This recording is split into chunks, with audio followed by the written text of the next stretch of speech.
Our guest this week is Elizabeth Yin, general partner at Hustle Fund. Hustle Fund invests in hilariously early startups, that's a quote, in the US and beyond. We talked about Elizabeth's favorite questions to ask founders, navigating disagreements in a healthy way, AI, the art of pitching, and why VCs should be a little more patient with founders. I really enjoyed this one and hope you do as well. Elizabeth, thanks for coming on the show. Thanks for having me, Joe. I'm looking forward to this. I went to Camp Hustle last year. I'm going back again this year. I never go to conferences in consecutive years, so that's a good selling point for people who are thinking about going. It's a great event. Oh, amazing. Thank you so much. Excited to see you there. Cool. I want to start with a piece that you have on your website, which you wrote, which breaks down questions that someone from your team might ask founders during a call. It feels very hustle fundy to put that out there. I'm curious, what was the rationale for making that public? Well, so I previously was an entrepreneur and I did not have a lot of great luck pitching investors. I was terrible at it. But I think also in part I realized through that experience that it's actually very different than even say sales. Like selling your product to a customer is actually pretty different than pitching your startup to a VC. And I think in particular there's just so much inside baseball in VC that I didn't realize that I learned along the way, whether it's through my own startup or even post acquisition on this side of the fence. And I felt like, well, maybe people should know what they're going in for when they go and pitch. Like, what kinds of questions could you get? Like, when I first was an entrepreneur and I heard, oh, you should pitch a VC, I imagined in my mind you go into this office and you stand up in front of a podium and you do this presentation, which is not what a pitch is at all. So anyway, that's why I created that list of, common discussion points or questions that you might face. I like it. I saw elsewhere on the site in an FAQ, you mentioned that everything's over Zoom rather than being in person, and you don't want to advantage certain folks being in person. Can you speak to that? For us, that's really important. And that's obviously different for other VCs. We invest globally and we're, at least my business partner, Eric, and I are both in the San Francisco Bay Area.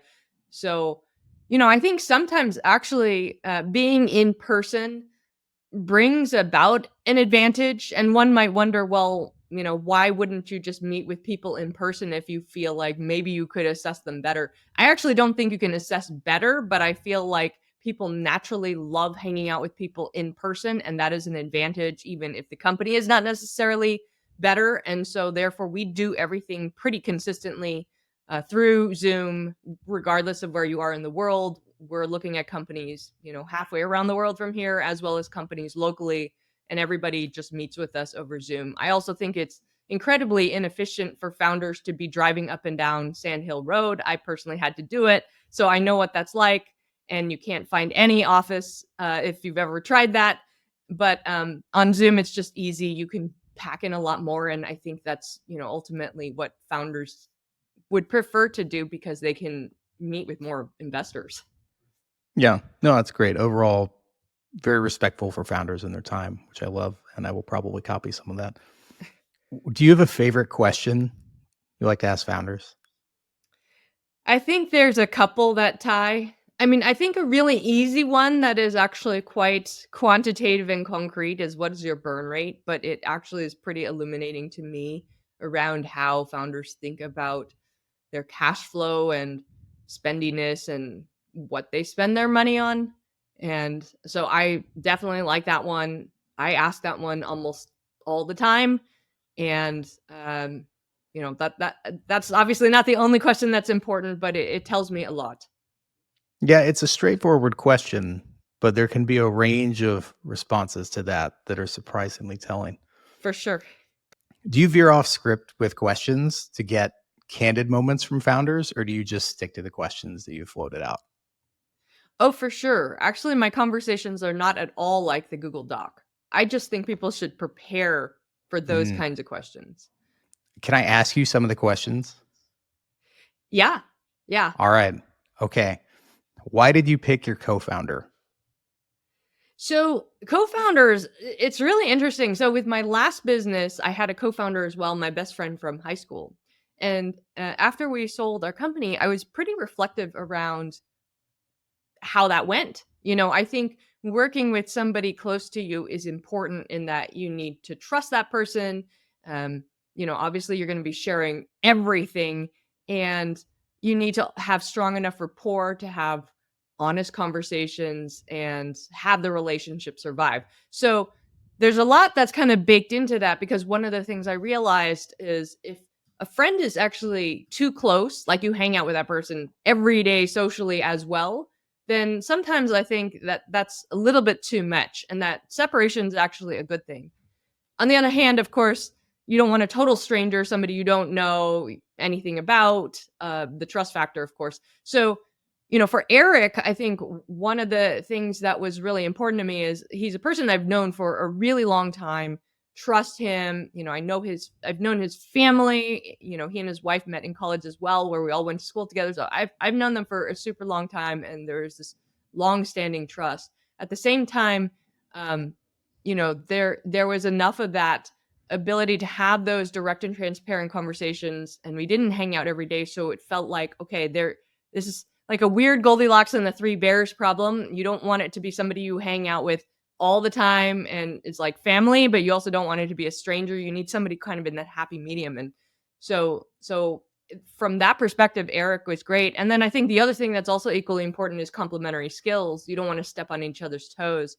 And I think that anybody who's met Eric would tell you he's sort of the life of the party. He's very warm and kind, and everybody loves hanging out with Eric. I, on the other hand, like tend to avoid actually those social situations and just sit behind my computer.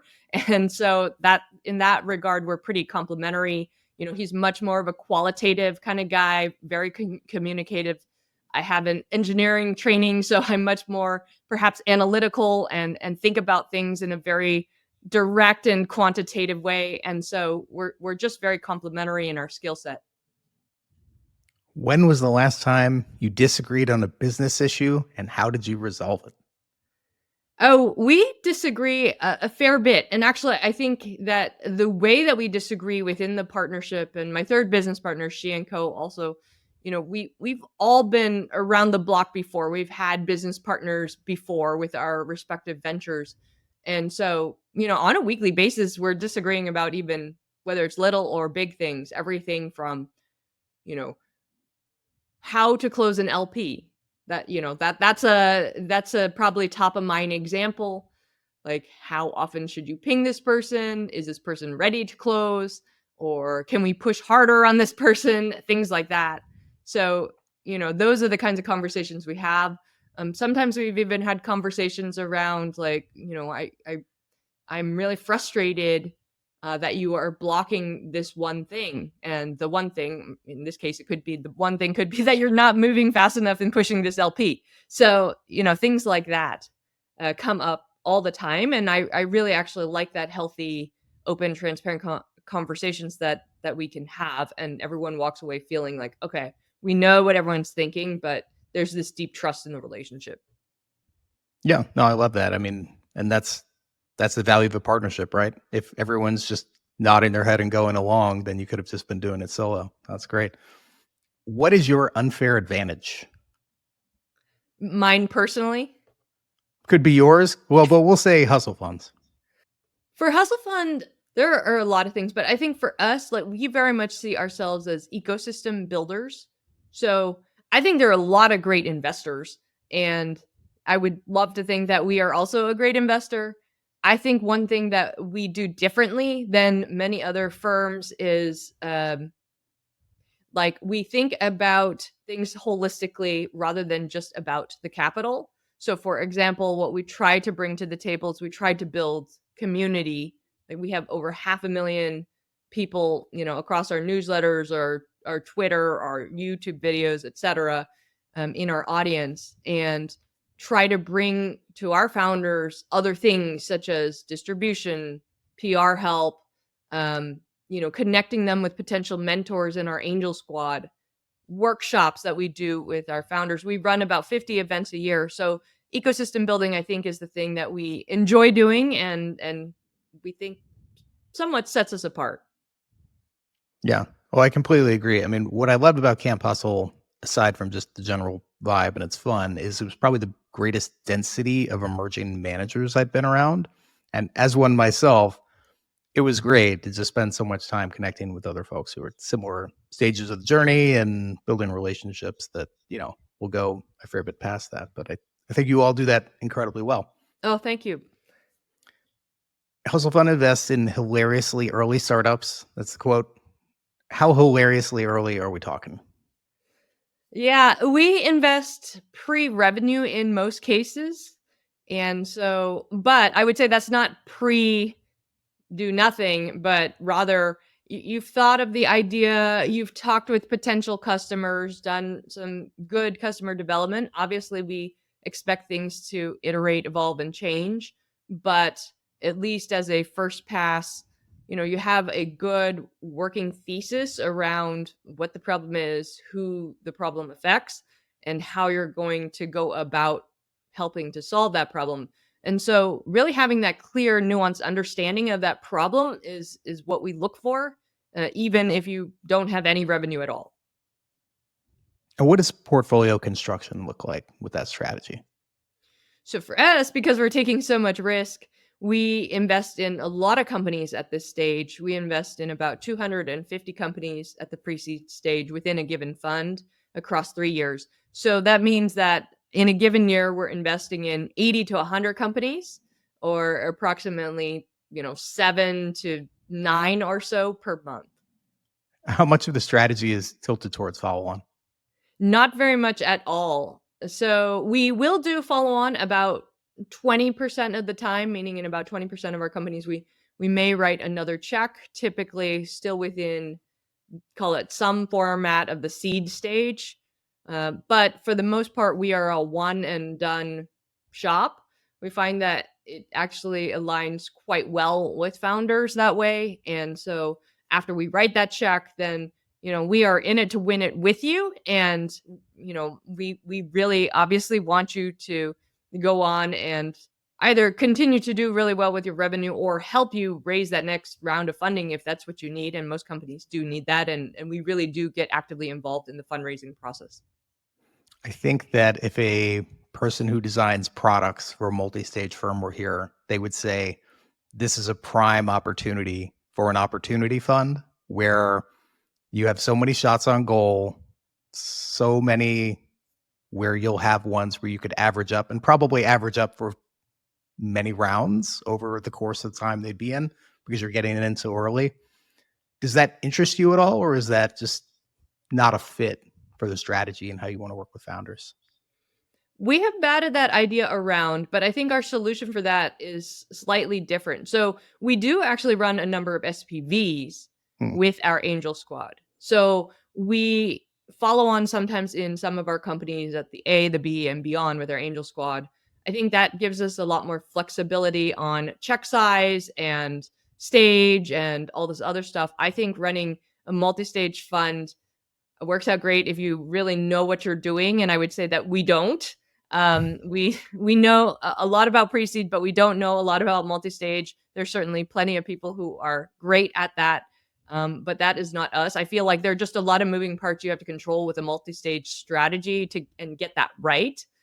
And this is why you see bigger, firms fighting for allocation at some of these later stages where it's often hard.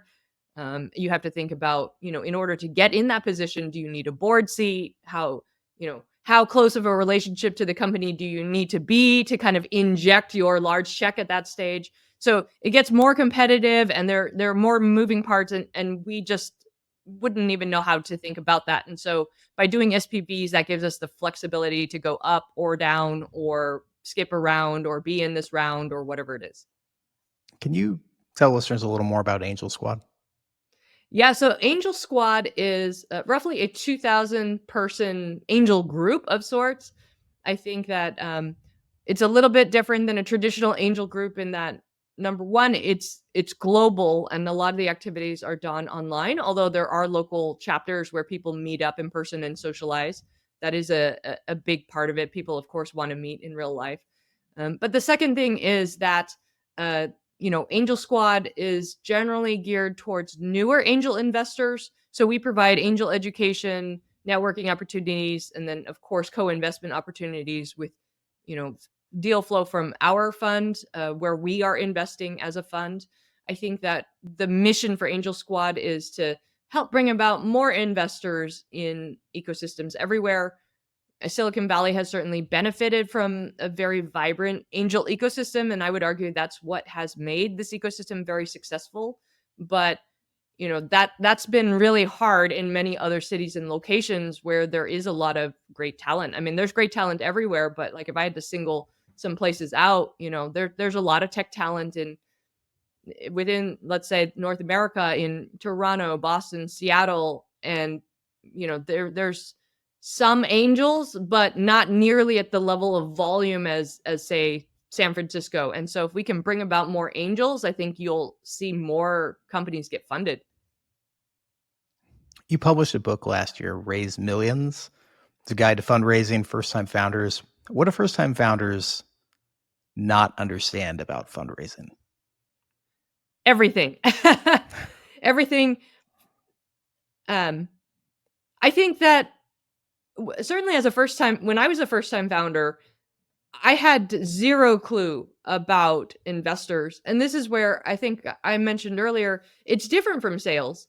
I think for sales, you try to figure out your customer's problem and then you try to cater your messaging to solve that.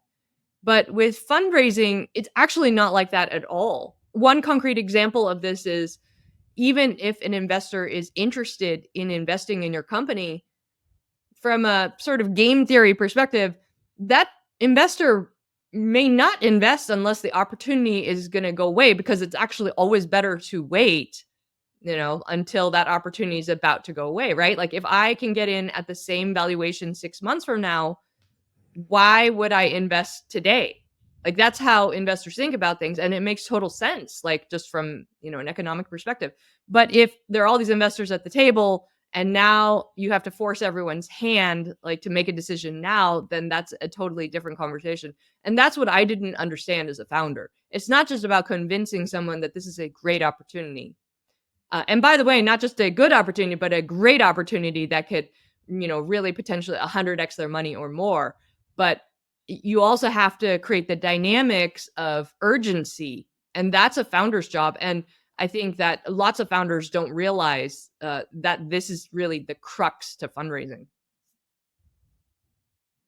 What's the difference for you between an average founder or run-of-the-mill, off-the-shelf founder you talk to and one you're excited to back?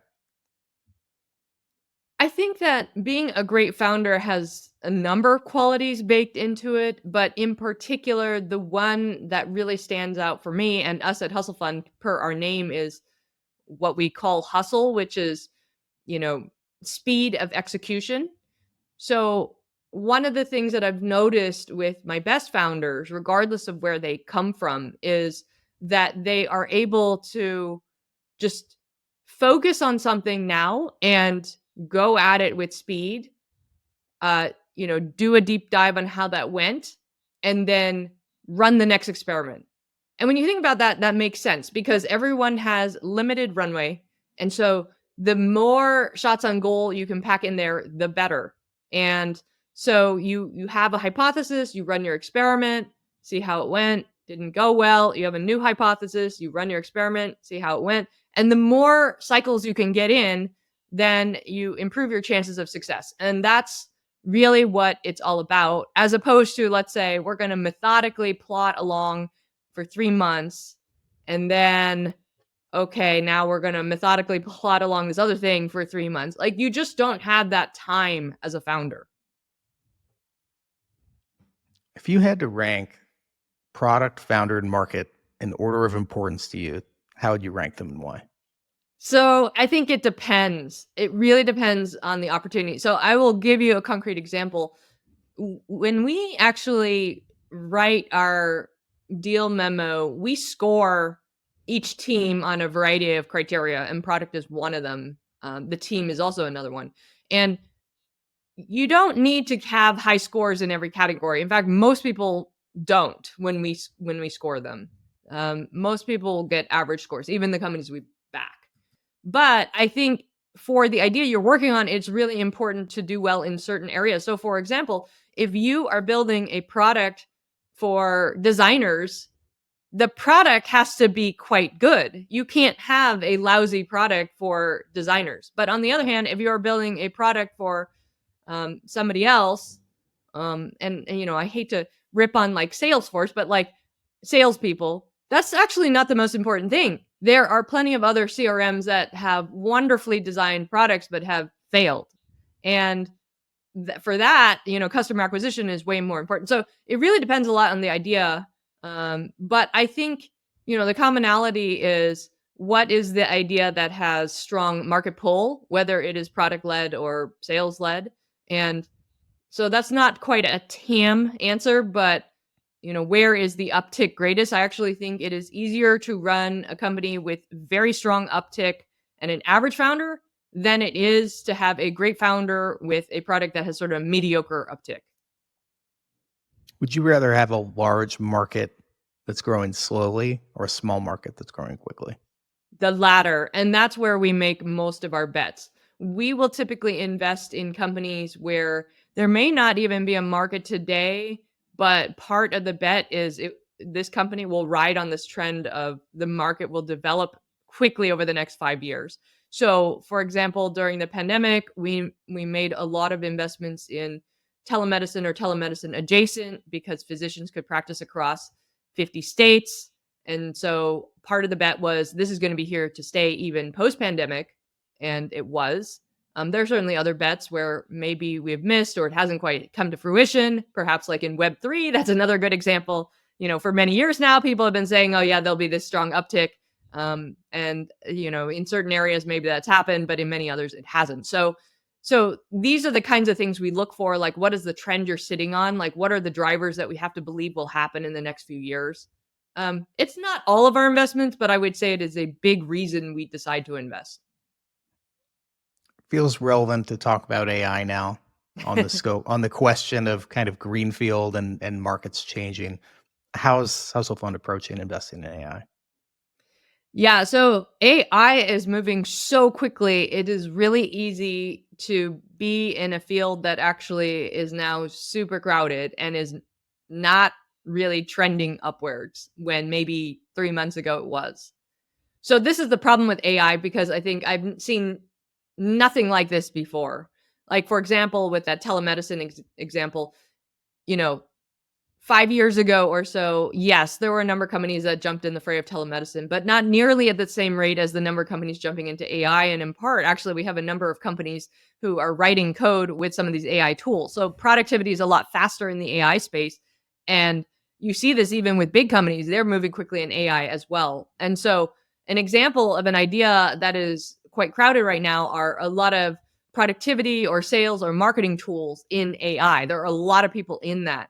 And but a year ago, that was not necessarily the case. And there was opportunity, and it was very clear that, you know, there is going to be uptick in these areas. So I think where we are as of today in February 2025, we have been doing a lot more in AI in verticalized industries where it's a bit off the beaten path, and problem sets that maybe typical tech workers haven't thought about unless they worked in that industry or have a co-founder from that industry. Those are kind of the AI applications we're looking at these days. Yeah, I've seen so many AI sales tools and packages. And the irony is, most of them probably have tremendous ROIs for customers. They probably work great. It's just that there's a flood of them, and it's less the product they built and more the form factor. Like when I talk to people about electric cars, you know, sometimes someone will say something like, the first time I got in a Tesla, it blew my mind. And I'm like, was it that the Tesla blew your mind or an electric vehicle which had the acceleration and a battery pack on the bottom which held the road that blew your mind? To this point, actually, my nuanced answer is if you're a founder, though, it could still be a good opportunity to jump into the fray of all of these crowded spaces because if you don't need VC capital, there's a reason it's crowded. It's because there is strong uptick from customers. You're seeing many of these companies get to 10 million ARR or even 100 million ARR within the span of months because there's a real need. And so even if you're the 100th sales tool or marketing tool in this space, VCs may not back you, but if you can essentially bootstrap it or seed strap it, you could still make a lot of money, and that could be great for you as an entrepreneur. Are your non-AI native companies putting AI to good use yet? Yes, a lot of our companies are using AI tools. We ourselves at Hustle Fund are also using a lot of AI tools to really shrink the time and cost actually to do things. Um, a concrete workflow actually that we use all the time is for our content. Like I am a very slow writer. I used to spend probably about 4 hours writing a blog post. And now our process at Hustle Fund is we just record with voice, like a 2 to 5 minute voice memo, run that through a couple of tools, including Toolflow, which is one of our portfolio companies. And it not only transcribes and edits, but also, sounds like us. It is trained to the Hustle Fund voice. And then, Kara DeMars, who runs our marketing, just does like a quick pass to make sure it's sane and not like imagining things, and then we post it. And so it's a much faster process now than before. It's still our thoughts, but the operations are really reduced. I had lunch with a founder recently who had common problem in the early stage startups that I'd like to hear your feedback on. He's in this place where he raised angel money. He's got some traction, but not enough where he can get VCs on board. He's growing, but not enough where things are really going to break out. And he's in this spot where he feels like he's anxious because he raised money from friends and family and wants to see that money returned. He doesn't want to lose money for the people who backed him out of the gate and people who are close to him. But at the same time, he's just kind of spinning his tires a bit. What do you talk to founders about in those situations? Yeah, that's a tricky situation and happens a lot. So I think it's really important from a founder's perspective to understand like what it is that you want, because that dictates all the paths, and that's typically what I try to suss out when I talk with my founders in this situation. I think often there's this level of fear, as you mentioned, Joe, where people are afraid to go back to their investors and tell them they lost their money. And I think the reality is that most people, whether they're angels or VCs, they understand this is extremely risky, and the chances of this even working out were pretty low to begin with. And so I think as much as possible, it's always hard. I try to encourage people that, it will be okay. Like if the outcome is we have to shut this company down, it will be okay. Um, but you should figure out what it is you want to do. I would never pressure a founder to continue on. I often think that even sometimes it is better, especially if the idea is really not working, to just cut everyone's losses. A founder's time is way more valuable than the amount of capital we're talking about at the pre-seed or seed stages. So shut things down, regroup. Maybe there's another idea down the road and we fund that. And so I think that opportunity cost of time is something that people often don't think about. Like you don't want to be spending your wheels on something that just isn't working when you could get much faster learning by going off and doing something else, whether it's getting a job or working at someone else's startup for a while and then coming back later. However, on the other hand, I know that sometimes the issue is just, well, it is working, but it's not working fast enough. And this is not an idea that people want to fund. So coming back to some of these crowded spaces, maybe you're in one of these crowded spaces and no investor wants to give you seed money, but there are customers and they are sticking and you are growing, but just not fast enough and you're not quite ramen profitable, etc. Sometimes actually there is value in continuing, but not in the format that it's continuing in. I have a company that was in this boat and the founder wanted to continue that, but realized the cost structure could not be supported. And fortunately, she was in the position where it was bringing enough revenue to, kind of fund one person's salary. So she was able to get the operations in order to fund that one person and eventually bring in some VAs. And now the company is doing $1 million revenue run rate, and it's profitable. And it's just going to continue like that. Sometimes ideas just take a while to compound. And as you get more customers, it compounds on itself, especially if it is recurring revenue because you're building on past customers. So that business is not going to be a venture scaled business, but it is something that was important to her because she wanted that win, right? And I'm not going to encourage her to shut down something just because it's not going to be venture scalable. So she'll continue that. And at some point, we'll probably take an exit and will probably make some money for herself. It may not be loads of money, but at $1 million revenue run rate, maybe in a couple of years, you could sell it for 5 to 10 million, somewhere in there. Investors will largely get their money back, maybe 2 or 3x on their money, and then she'll have a good take home. And I would be very happy for her in doing that. So I think sometimes there are different paths, like you can continue in other ways, or if it's really, really not working, shutting it down is often best. You mentioned lessons there. Is there a lesson that you picked up since you started Hustle Fund that you wish you'd go back and tell yourself from the start? Maybe not a lesson from Hustle Fund along these lines, but I, I've been investing for a long time, even prior to Hustle Fund. And one of the things that I've noticed is actually just building a business takes a really, really long time. And it often takes longer than the 10-year window that a VC has, or even the 12-year window if you add extension years. So I'll give you a couple of concrete examples. One of the companies that we invested in with Hustle Fund actually was originally an angel investment of Eric's in a company called Webflow. Webflow is now a pre-IPO company valued in the billions of dollars.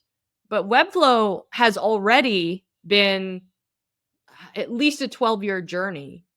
And the first several years, like more than 5, maybe 5 to 7 years, just were really quite slow. But the founders had tremendous tenacity to keep going. And eventually things started compounding. And when I say slow, like that's not a knock on the founders. Sometimes it just takes a long time to acquire customers. It takes a really long time to get that compounding going. Another concrete example actually is another angel investment that we rolled into the fund called NerdWallet. NerdWallet went IPO in 2021, but in year 3, in their best month, they were doing $2,000 in their best month in year 3. And they didn't get to $1 million revenue run rate until maybe year 6 or 7. And then from there, the next, call it 7 years or so, they really compounded and went from $1 million to hundreds of millions a year in revenue. So this is where this hockey stick graph really comes in, because often the beginning of a startup looks like piddle, piddle, piddle, piddle for many years at a time. It could be more than 2 years. It could be 3, it could be 4, it could be 5. It doesn't mean it's not working, but it just really takes a long time to build a business. And so sometimes I think people in the industry don't have enough patience, whether it's founders or investors. They don't have enough patience, or maybe they can't afford the patience. I'm not sure which, but I think most companies would be best served to think about it as a 20-year journey. And you should figure out how to fund your company if you're truly interested in that for the first 5 to 10 years. Maybe it's working on this company on the side before it really takes off, because otherwise it is really hard to make the numbers work with VC. And so this is sort of my learning. It just, everything takes so much time. What's a conventional view in venture that you think is BS? The growth at all costs view. And this kind of comes back to this point. I don't think you can force growth in many cases. I think sometimes you can find some customer acquisition channels where you pour $1 in, like Facebook ads. I actually think that in some cases ads do work. A lot of VCs are very anti-ads, and that's because they haven't seen it work. I've seen it work, but it only works in spurts. Like you put $1 in, and then you have to monitor very carefully to make sure you're still seeing good ROI out of it. And what ends up happening in the ad world, and I come from the ad world, is that, ultimately your ability to buy ads is based on competition in the ad market. If a lot of people are bidding for the same audience or keywords or whatever it is, then your cost is going to go up. It actually has very little to do with you. Yes, engagement on your ad matters a lot, but but it really matters a lot about the dynamics of who else is bidding. And so what ends up happening is there ebbs and flows in the ads market based on who is coming in and bidding, and your price can change a lot. So ads can work one moment and then the next moment they're not working, and then they could work again 6 months from now. It really depends who's in there. So monitoring really carefully is so important. So I am actually a big proponent of, sustainable or profitable ads as a good channel, but you have to monitor that like a hawk, and most people cannot or do not. And most people don't try again once it doesn't work. But you want to kind of keep trying every now and then, because there are going to be spurts when it does work, especially when everybody else in the market's going through a downturn. That's usually the best time to be pouring into ads. So coming back to this broader point of a lot of VCs pour into unprofitable growth, I just don't think that that's the path in most cases. But you have to monitor what is creating profitable growth very carefully. Well, Elizabeth, this is really fun conversation. I know you get a lot of inbound from founders, but just to add to it, if there's a founder out there who would love to work with Hustle Fund, what's the best way for them to connect with you? Yeah, thank you. No, we love to see what people are working on. So the way that we go through all the pitches in a streamlined way is through our website on hustlefund.vc. And anybody can submit. You don't need a warm intro. And we do look at everything and get back to everyone. And so, rather than having pitch decks drop through the cracks of inboxes or whatnot, like, we found that actually this is the best way, and your application does get looked at. Awesome. Well, Elizabeth, thanks for coming on. Thank you, Joe. Thanks for having me. Hi, Joe again. Thanks for watching the show. If you'd like more of this in the future, subscribe to our channel. If you'd like to learn more about Seaplane Ventures, just check out seaplaneventures.com. Cheers.